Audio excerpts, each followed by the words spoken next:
Hari mereka menyaksikan dunia hitam naik kepada 80.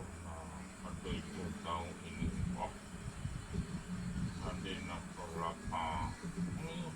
Ayo macam mahal. Jadi tahun lalu dengan harga ini 3 biji durian hitam yang berat sebiji itu kira-kira pecah lebih